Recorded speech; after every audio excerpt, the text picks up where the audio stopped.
Oke, sebelum kita mulai, diisi dulu absensinya. Ini linknya.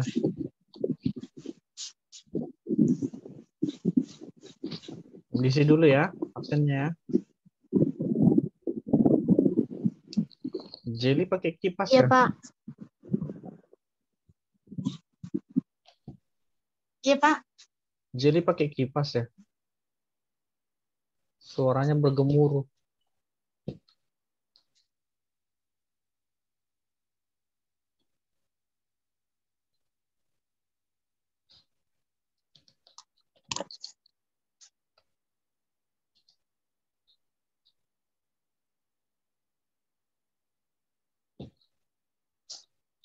Oh iya, ini kelas 2 BD ya. Bentar ya. Bentar.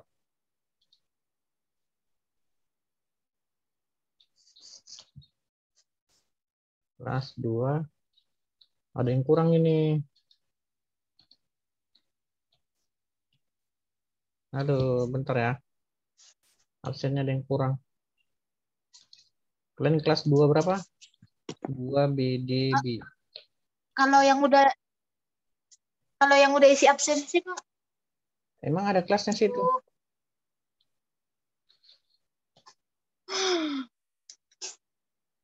Nggak lihat tadinya. Eh, makanya jangan main tancap gas. Ya udah sih lagi lah udah mati. Sorry lah, Pak.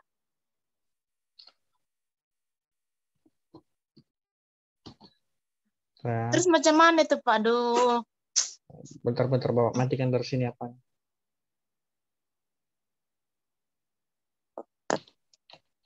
Udah, cobalah lagi. Udah Bapak hapus yang pertama ya, Pak?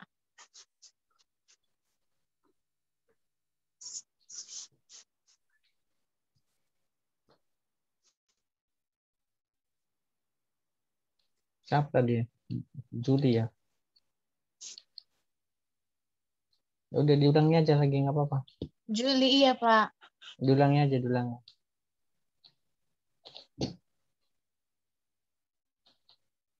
Udah Bapak hapus apa?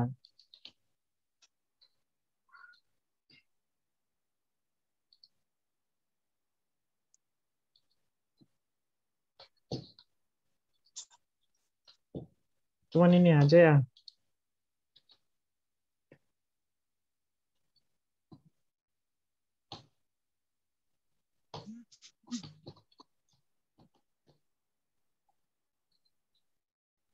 Kayaknya di grup ini lumayan lah orangnya kan. Ada berapa nih? 12, berarti 11. Kenapa cuma 3 orang? 2 orang.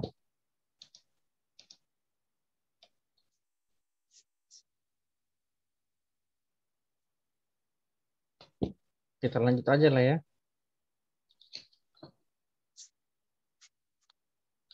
Ini Juli Megawati mana wajahnya? Lagi kerja. Bentar ya, Pak. Enggak, Pak.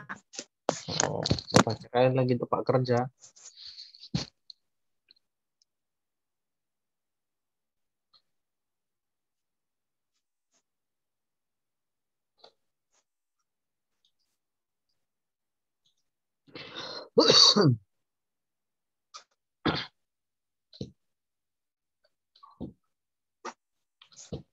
Sudah tampil yang ini.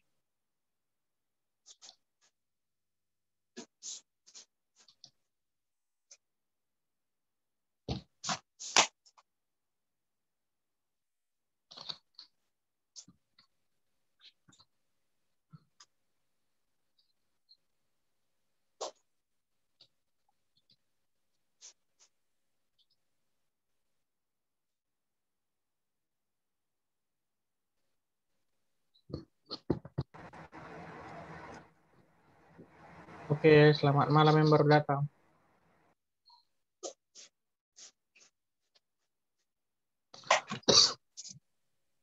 Kita lanjut saja ya.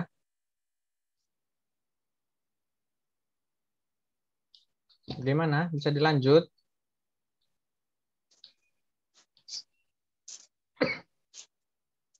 Halo, bisa Ya dilanjut? bisa, Pak. Terputus-putus ya suara Bapak? Enggak, Pak. Oh, ya sudah, nanti kalau terputus-putus bisa dilihat di classroom ya materinya. Atau videonya kan besok Bapak share. Ya sudah, kita lanjut aja ya. Soalnya ini agak banyak slide-nya.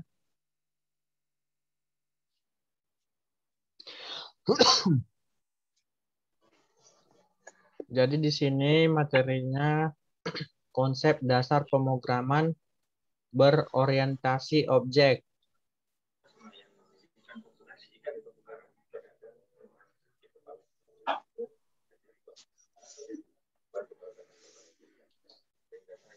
Kenapa yang lain nggak nampak wajahnya?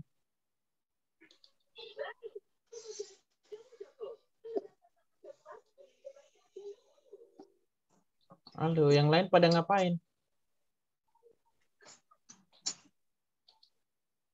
Windy. Ah.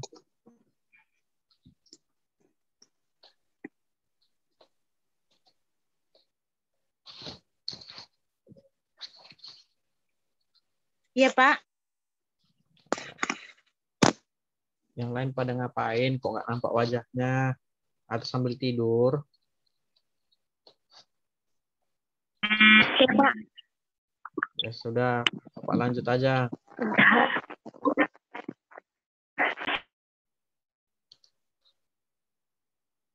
Jadi di sini, wow, Windy gelap kali. Mati lampu. Jadi apa sih OOP itu? Jadi di sini OOP ialah atau pemrograman berorientasi objek adalah model pemrograman yang paling banyak dipakai pada saat ini. OOP telah menggantikan teknik pemrograman prosedural yang telah dipakai sejak tahun 1970-an.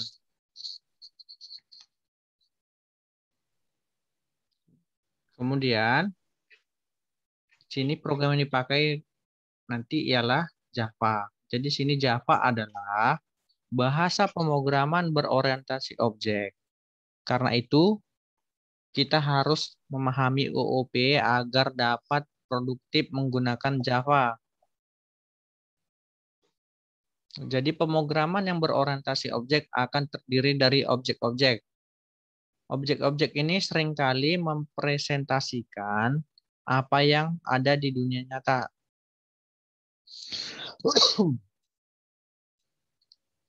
Kemudian di sini ada istilah-istilah OOP.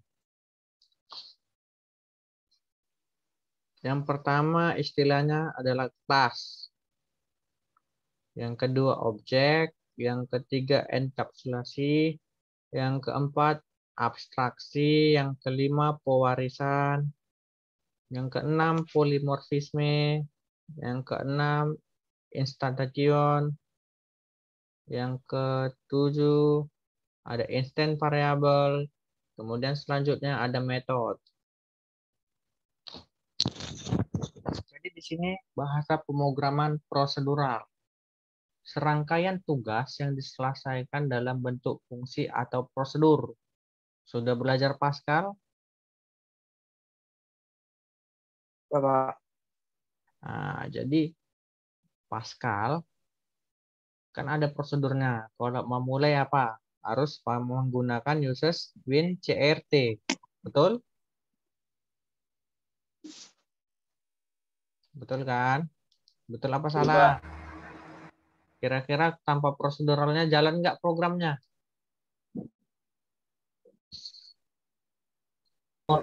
Error Pak jadinya Pak. Nggak jalan. Jadi dia harus pakai bahasa pembuka, baru bahasa pengenalan programnya, pemanggilan, kemudian pakai bahasa penutup. Itulah yang disebut dengan prosedural program. Kemudian cara pandang program adalah suatu urutan instruksi. Kemudian adanya pemecahan program utama menjadi modul-modul kecil. Kemudian, fungsi dan prosedur menjadi fokus utama. Fungsi dan prosedur digunakan untuk memanipulasi data. Kemudian data yang dipakai ialah bersifat pasif. Kemudian pemrograman berorientasi objeknya di sini, fungsi dan data bukan menjadi dua hal yang terpisah. Kemudian fungsi dan data menjadi satu kesatuan yang disebut objek aktif. Kemudian cara pandang program di sini adalah serangkaian objek yang bekerja sama menyelesaikan masalah. Kemudian di sini ada prosedural PSOOP. Kita lihat di prosedural yang sebelah kiri. Bahwa di sini prosedural fokus terhadap cara kerja komputer menyelesaikan suatu tugas. Bisa dipahami maksudnya? Fokus terhadap cara komputer menyelesaikan suatu tugas. Sedangkan OOP fokus terhadap objek yang digunakan.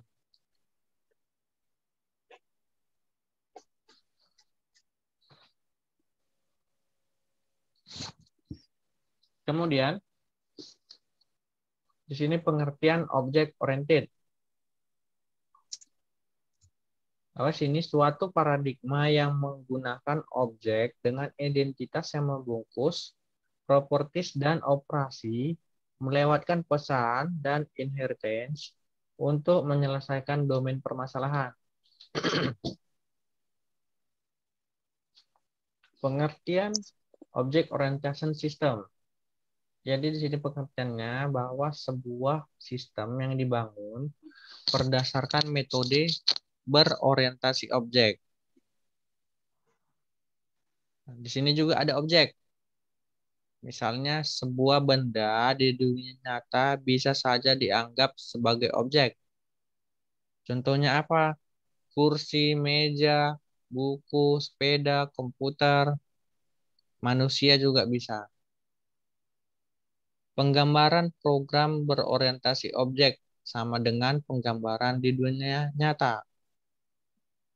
Jadi sini objek abstraksi dari sesuatu yang mewakili sesuatu yang ada di dunia nyata dan harus dapat dibedakan dengan objek lain. Jadi contoh objeknya di sini adalah mobil. Oke, sebelum seorang mengendarai mobil, tentu saja Anda harus membuat mobil tersebut terlebih dahulu. Betul nggak kira-kira? Sebelum manusia mengendarai mobil, maka manusia harus membuat mobilnya. Betul kan?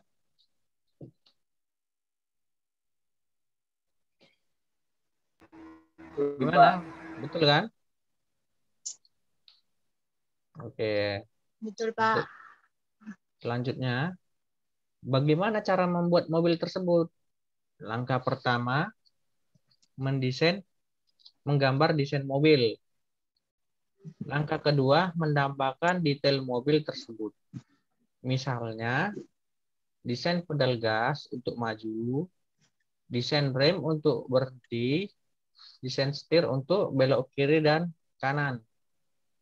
Kemudian langkah ketiga, proses pembuatan mobil dimulai. Jadi apa hubungannya sama OOP, sama program? Jadi misalnya ini, sama program. Sebelum kita menggunakan program Java, maka program Java-nya dibuat dulu kan? Diciptakan sama programmernya. Kalau tidak ada, apa mau kita kerjakan? Untuk mengembangkan software yang lainnya. Maka diciptakan software Java dulu. Nah, langkah-langkahnya kira-kira seperti ini. Didesainlah kira-kira programnya seperti apa, menambahkan detail-detailnya. Kemudian prosesnya seperti apa. Kita lanjut lagi. Bagaimana pedal gas bekerja? Apa yang sebenarnya terjadi di dalam mesin pada saat pedal gas diinjak? Apa menurut kalian?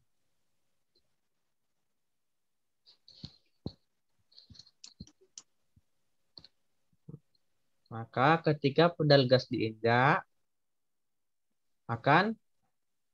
mobil akan melaju atau maju. Maju atau mundur, bisa kan? Atau diam aja mobilnya kalau diinjak gasnya? Jalan lah, Pak. Enggak, Pak. Jalan lah, Pak. Jalan dia, bisa maju, bisa mundur. Jadi apakah Anda sebagai pengendara perlu tahu bagaimana cara kerja detail dari pedal gas? Bagaimana menurut kalian? Apakah kalian sebagai pengendara perlu tahu cara buatnya? Cara kerja detail dari pedal gasnya?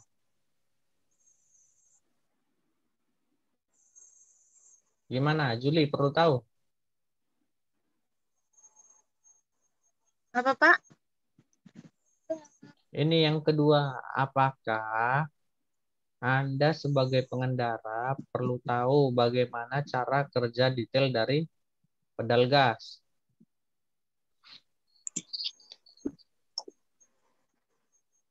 Misalnya nih kalian bayangkan handphone aja lah ya. Handphone kan ada programnya. Jadi di handphone itu, apakah kalian sebagai pengguna handphone perlu tahu cara buat handphonenya? Perlu nggak? Perlu lah, Pak. Ngapain perlu tahu? Kita kan Enggak, Pak. memakai, kita kan menggunakan. Kalau kita perlu tahu, maka kita harus pergi ke pabriknya di Jepang sana. Mau, ada ongkosnya sendiri ke sana. Enggak kan?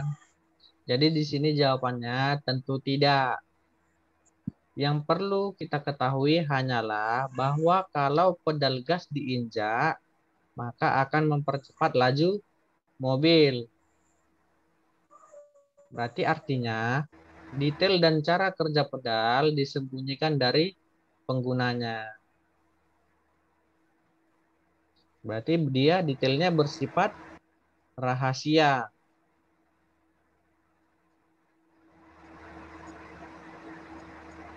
Kemudian, Anda cukup tahu aturan dan fungsinya saja.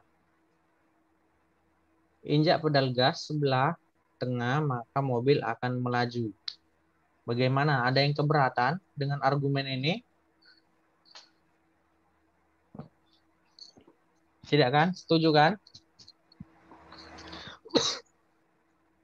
Pak. Ya, kita lanjut ya. Jadi di sini desain mobil atau objek mobil. Jadi kesimpulannya, sebelum membuat objek mobil, seseorang harus merancangnya terlebih dahulu. Ini tadi sudah pasti. Di dalam rancangan tersebut, sebuah detail cara kerja mobil disembunyikan dari para penggunanya kelak. Kemudian setelah desain mobil dibuat, maka kita dapat memulai membuat berbagai objek mobil yang diinginkan. Sama seperti program.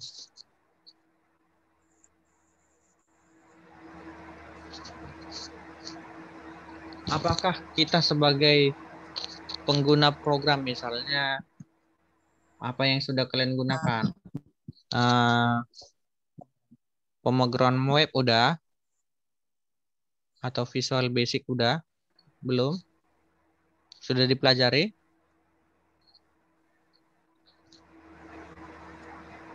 Belum? Sudah belajar Visual Basic belum? Mbak. Nah, jadi misalnya program-program itu Kan kita nggak perlu tahu cara buatnya. Yang kita perlu tahu hanya bagaimana mengembangkan bahasa pemrograman itu. Sehingga kita menciptakan suatu software sistem informasi atau software yang lainnya. Jadi sama dengan cerita mobil ini. Kemudian di sini apa hubungannya dengan OOP? Sama halnya dengan penyembunyian detail pedal pada sebuah mobil.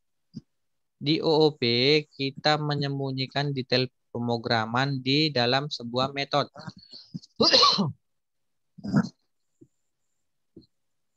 Diingat ini ya bahasanya. Bahwa sama halnya dengan penyembunyian detail pedal pada sebuah mobil. Di OOP kita menyembunyikan detail pemrograman di dalam sebuah metode atau fungsi. Oke, ini perlu dicatat garis besar. Kemudian, metode-metode ini dibuat dan disimpan bersama di dalam kelas suatu desain yang disebut dengan kelas. Metodenya seperti apa? Untuk mobil tadi, injak gas, injak rem, belok kiri, belok kanan. Kemudian kelasnya apa? Rancangan mobil.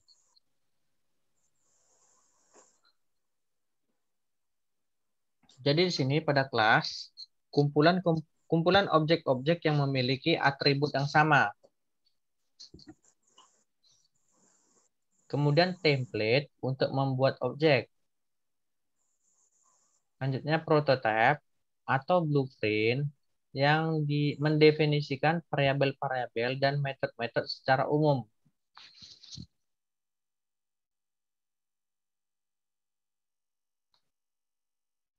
Objek merupakan hasil instansiasi dari kelas. Selanjutnya, proses pembentukan objek dari suatu kelas disebut dengan instantiation. Nah, ini bahasa Inggris, Bapak. Males kok udah lihat bahasa Inggris. Kemudian objek disebut dengan instance. Ada yang jago bahasa Inggris? Enggak ada? Jadi kalau sebetulnya anak program harus tahu bahasa Inggris. Karena di dalam banyak bahasa Inggris. Apalagi ketika kalian nanti melanjut kuliah S2, disuruh pakai presentasi bahasa Inggris. Kemudian sebelum meja hijau juga harus sudah lulus TOEFL.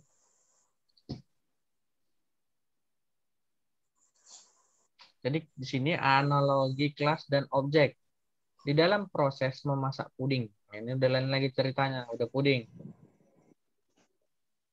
Kelas dianalogikan sebagai cetakan tepak puding. Ingat ya, jadi dalam membuat puding, maka kelasnya itu cetakan tepat pudingnya.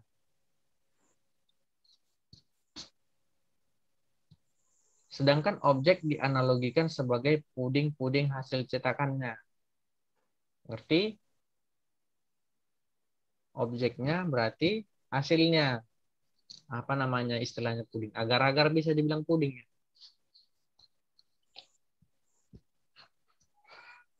Jadi di sini rumusnya.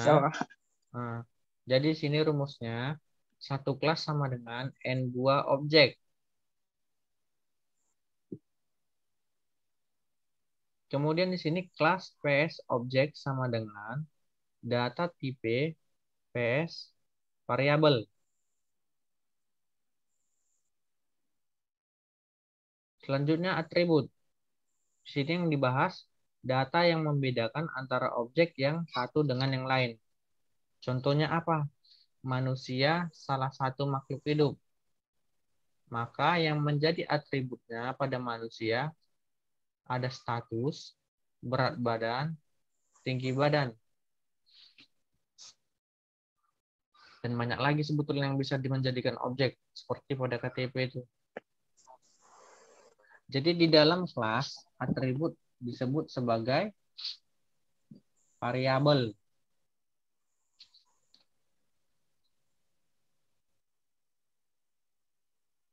Kemudian instance variabel. Jadi di sini yang pertama atribut untuk tiap objek dari kelas yang sama. Kemudian tiap-tiap objek menyimpan dan mempunyai nilai atributnya sendiri. Dan tiap-tiap objeknya dari kelas yang sama boleh mempunyai nilai yang sama ataupun berbeda. Selanjutnya kelas variabel.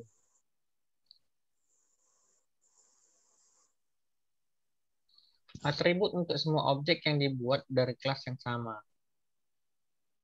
Dan yang kedua, semua objek mempunyai nilai atribut yang sama. Selanjutnya, semua objek dari kelas yang sama mempunyai satu nilai yang sama. Kemudian behavior.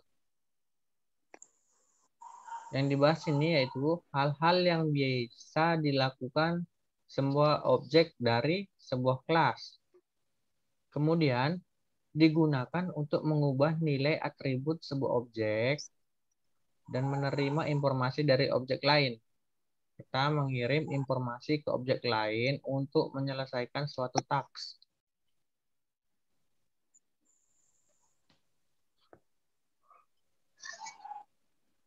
Kemudian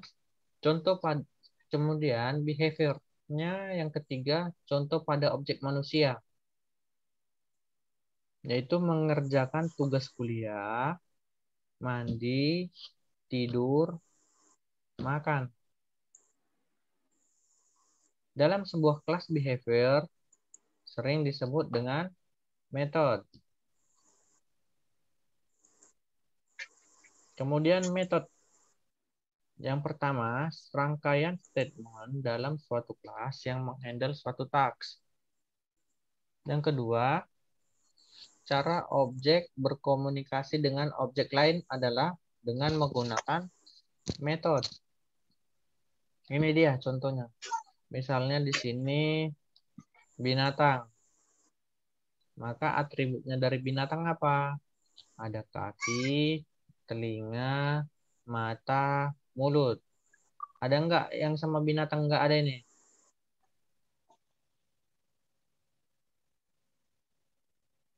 Pasti semua binatang ada kaki, telinga, mata, dan mulut. Maka yang keempat ini, kaki, telinga, mata, mulut, melakukan aktivitas. Hal inilah yang disebut dengan metode. Kemudian, ini misalnya contoh program. Di sini ada kelas lagu. Jadi kelas lagu ini dinamakan dengan nama kelas. Kemudian, ada karakter judul, lengthnya 35, karakter penyanyi, lengthnya 25, ada integer durasi. Yang ketiga ini disebut dengan instance variable. Kemudian, void check underscore durasi dalam kurung integer durasi. Kemudian if dalam kurung durasi lebih besar dari 0.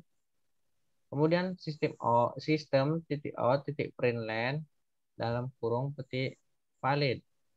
Yang ketiga ini disebut dengan metode. Oke, waktu tinggal 10 menit lagi waktu kita di Zoom. Kemudian konsep dasar OOP. Yang pertama ada enkapsulasi. Yang kedua ada pewarisan. Yang ketiga ada polimorfisme.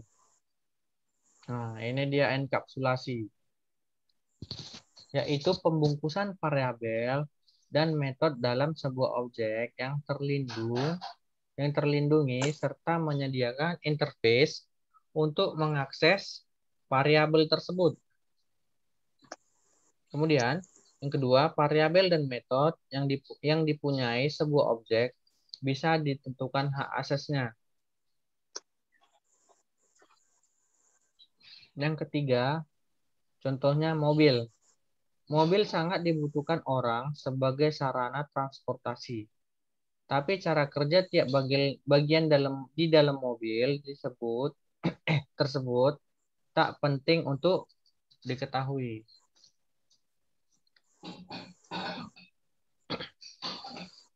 Jadi di sini ada inheritance. Jadi di sini ada kelasnya mamalia.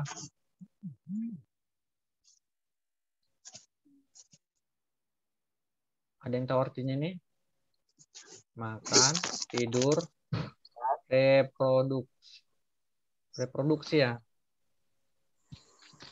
Jadi di sini ada kelasnya predator, berarti pemakan segalanya.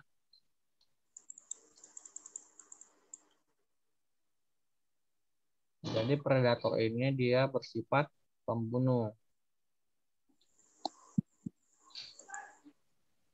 Oke, jadi sini keterangannya, pewarisan atribut dan metode dari suatu kelas ke kelas lainnya. Kelas yang mewarisi superkelas. Kemudian kelas yang diwarisi adalah subkelas. Subkelas bisa menjadi superkelas bagi kelas lainnya.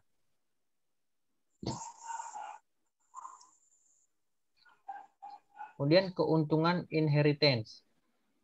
Yang pertama, subkelas bisa menyediakan behaviornya sendiri. Yang kedua, memungkinkan mempergunakan ulang shortcode dari superkelas. Yang ketiga, bisa mendeklarasikan superkelas yang bersifat generik abstrak kelas.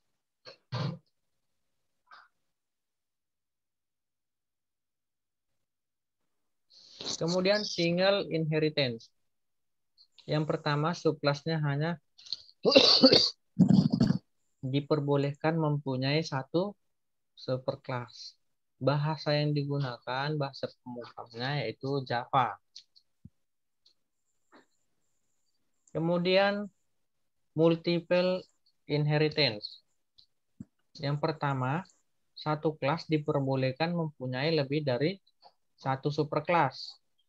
Yang kedua, variabel dan metode yang diwariskan merupakan kombinasi dari para superkelasnya. Jadi bahasa pemrograman yang digunakan yaitu C++.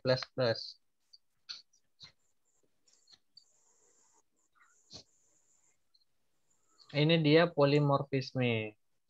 Jadi manusia bicara now speaking. Datang si bebek kuek katanya. Datang si Dogi, wow, kata. Datang si cat, meow, kata. Inilah yang disebut dengan polimorfisme. Jadi kemampuan satu objek untuk mempunyai berbagai bentuk. Itu dia maksudnya.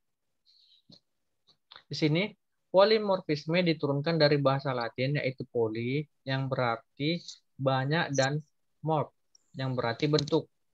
Polimorfisme sendiri berarti sesuatu yang memiliki banyak bentuk. Sebagai contoh adalah sebuah objek wanita berperan yang melindungi, yang mungkin dimiliki adalah yang pertama, bagi suami maka dia berperan sebagai seorang.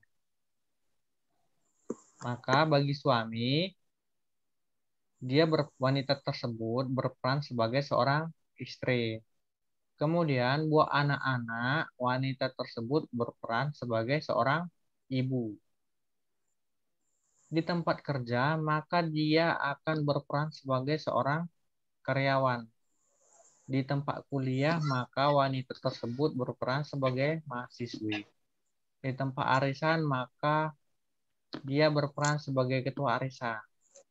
Dari contoh di atas, bisa kita lihat bahwa wanita tersebut adalah orang yang sama, tetapi memiliki peran yang berbeda bagi orang yang berinteraksi dengannya. Jadi di dalam pemrograman berorientasi objek, polimorfisme adalah sebuah fitur yang memungkinkan kita untuk memberikan arti dan penggunaan yang berbeda bagi seluruh entitas dalam konteks yang berbeda-beda. Entitas tersebut bisa berupa variabel, metode, atau sebuah objek. Kemudian, polimorfisme bisa digunakan sebagai kategori umum bagi sebuah entitas dalam tindakan yang berbeda-beda.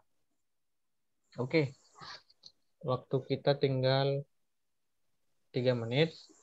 Materi sudah selesai. Ada yang mau ditanyakan? Untuk yang baru hadir tadi, silahkan diisi dulu link absensinya. Jangan pula nanti nilai kehadirannya rendah.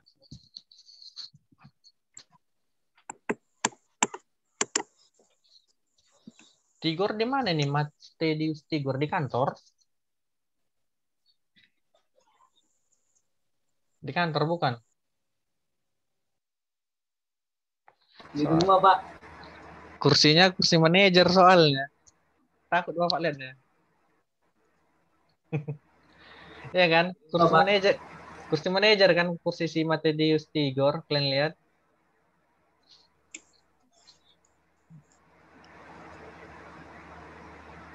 Oke.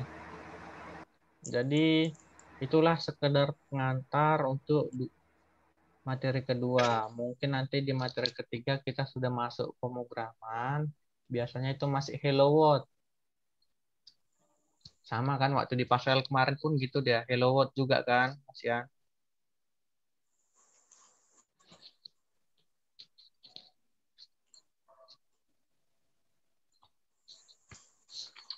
Ya sudah, ada yang mau ditanya atau kita selesaikan? Tidak ada, Pak. Enggak ada. Ya sudah, tidak ada. Kita lanjut minggu depan. Tetapi semua tetap jaga kesehatan ya. Siap-siap menunggu kalian divaksin. Udah 17 ke atas kan?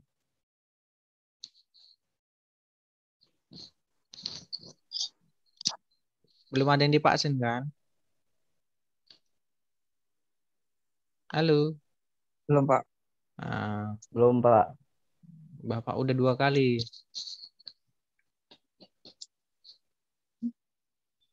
Ya sudah. Tetap jaga kesehatan. Sampai jumpa minggu depan ya. Bye-bye semua. Oke, selamat malam ya. Malam, Pak. Oh yo. Udah boleh keluar yang mau keluar. Iya, udah boleh keluar yang mau keluar.